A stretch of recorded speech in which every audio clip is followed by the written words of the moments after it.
Welcome to The Wisdom of the East. Prepare to be inspired as we journey through the life of Sensei Kanbun Uechi, from his humble beginnings in Okinawa to the global impact of Uechi RYU today. Experience the dedication, passion, and spirit that continue to shape the legacy of this extraordinary martial art. Kambu Uechi and the origin of Uechi RYU Okinawa.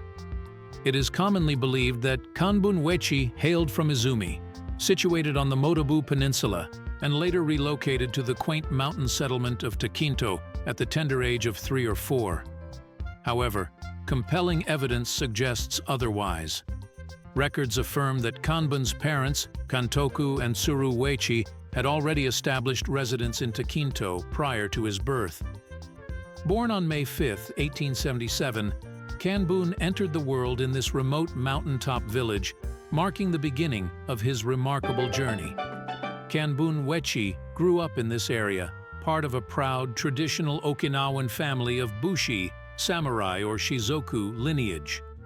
The Uechi family farmed daikon radishes and sold them in the village at the bottom of the mountain. Radishes are still grown there today. Unarmed Okinawan fighting arts, tii, kobudo, and samurai arts were a cultural part of rural life in Okinawa, especially on the Motobu Peninsula. More organized martial arts were being taught in the southern areas, such as Naha, Shuri, and Tomari. Those systems were greatly influenced by the martial arts of China, Tote. The southern part of the island was an insurmountable distance for a farmer from Motobu to travel. Kanbun learned bojutsu, staff arts, from exposure to Motobu experts such as Taru Kise and Kamato Toyozato, as well as his father Kantoku. Kanbun often taught the younger people of his area and led bow demonstrations that accompanied holidays and festivals. An aged martial arts master from Tobaru named Toyama instilled in Kanbun the desire to pursue martial arts training in China. Toyama had visited China many times to study the martial arts and bojutsu. Though he did not leave a lasting historic mark on Okinawa, Toyama influenced many young men in the Motobu Peninsula, including Kanbun Uechi. Kanbun's keen interest in karate and social objections to serving in the Japanese army provoked his decision to leave Okinawa. His parents abandoned their earlier objections against Kanbun, traveling to China in the interest of their son's safety and life. In March 1897, Kanbun undertook the 10-day excursion across the East China Sea to Fuzhou City in Fujian Province. He was accompanied by Tokusaburo Matsuda, a friend from Motobu. The two young refugees, soon to be 20 years old, were uneducated and unfamiliar with the language and ways of China. Fujian Province, southern China. He was accepted as an official disciple at Fuchuanshin Temple in a secret ceremony called Pai Su. Like many aspiring martial arts students in the closing days of the 19th century, Kanbun Uechi's early years of study were as much a matter of patience as martial arts. The first 3 years of Kanbun training were dedicated solely to the Sanshin kata. During the first 2 years, training focused on strengthening the student's body through hard work as well as practicing martial arts. In addition to karate training, Kanbun worked at farming on the temple grounds, pulling up daikon radish roots. Another chore he performed was the cleaning and husking of beans. The beans were placed in a large stone bowl and struck repeatedly with the fingertips until the husks could be blown away. With this type of work, the fingertips were being trained for martial arts. In Okinawa and China, building strength in daily work and karate training were closely related. In the spring of 1904, the same year that war began between Japan and Russia, Kanbun Uechi received the Menkyo Kaiden certificate, naming him a master of Chinese Pangai Noon, half hard, half soft style. It was a monumental event in his 27 years of life.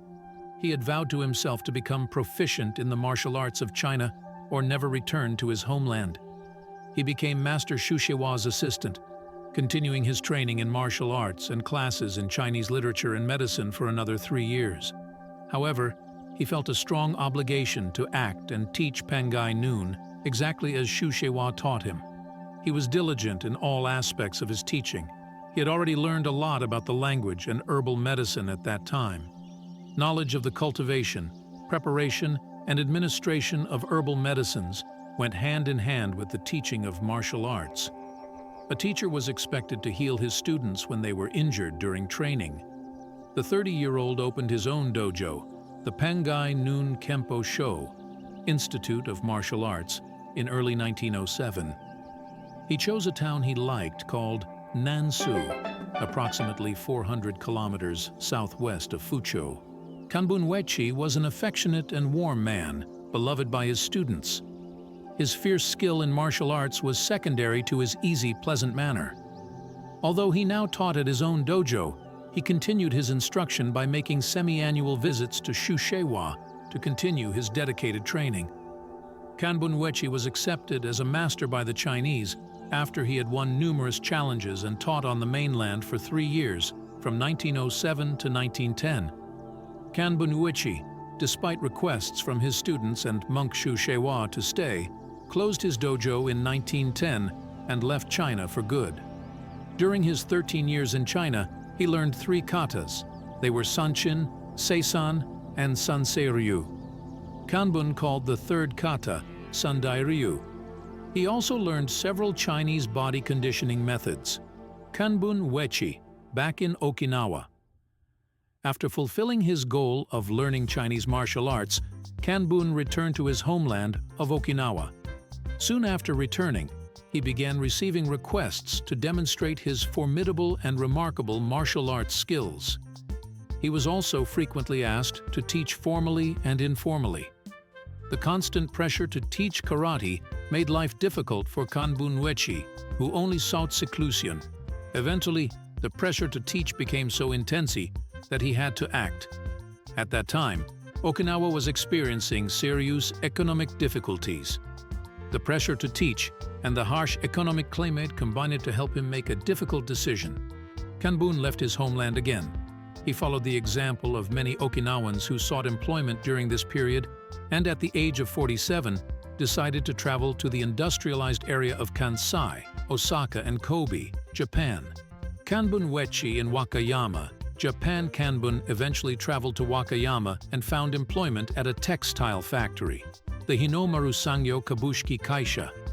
The large factory, made of red tiles called akarenga, produced boseki fabric used in Japanese clothing. The factory operated 24 hours a day. While in Japan, Kanbun lived in Wakayama Prefecture near Osaka, where he met another young Okinawan by the name of Ryuyu Tomoyose. Sometime later, Ryuyu Tomoyose convinced Kanbun to start teaching the public to prevent the art from being lost. Kanbun agreed and taught karate in Wakayama Prefecture until 1947. Kanbun's son, Kane Uechi, began studying karate from his father in 1930.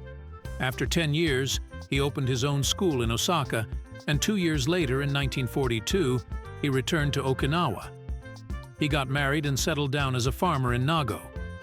In April 1925, Kanbun ended his 15-year period without teaching martial arts and opened his first school in Japan. It was at this point that Uechi RYU, taught as Pangai Noon, was born.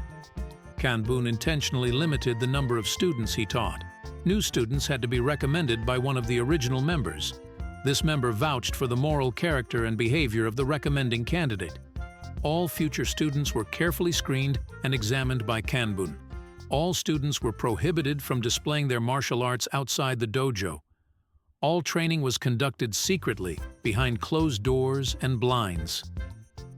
In March 1932, Kanbun Uechi, at 54 years old, moved the location of his dojo. He opened the Pangai Noon Ryu Karate Jutsu Kenkyu Jo in the Tebira section of Wakayama.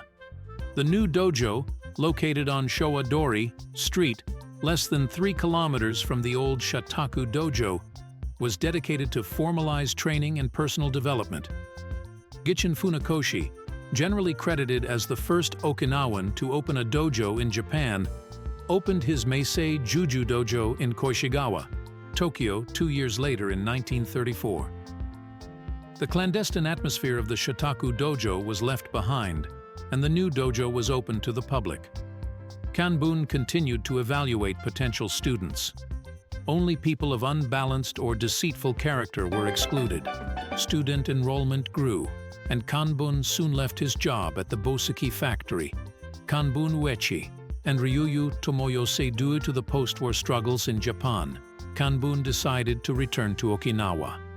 In October 1946, Kanbun Uechi, accompanied by students Seiryo, Tsuru, and Seiyu Shinjo, Seiko Toyama, and a few others, returned to Okinawa together. Several others returned later separately and settled in the northern part of Okinawa. Kanbun left the Tebira dojo in the care of RYU Tomoyose. In January 1948, Kanbun Uechi fell ill with nephritis that he fought for 11 months. Kanbun, at 71 years old, died on Iijima Island on November 25, 1948. The Shinjo family were the only ones present when Kanbun passed away. Kanbun Uechi was described by many people who knew him as a kind, calm, and gentle man in everyday life, but a fierce, intense, and rigorous instructor of Pangai Nun Ryu. His life was as unique and eventful as other karate ancestors, as was his influence. If you liked it, take a look at these videos that are in the cards at the end, like comment, share, and see you in the next video.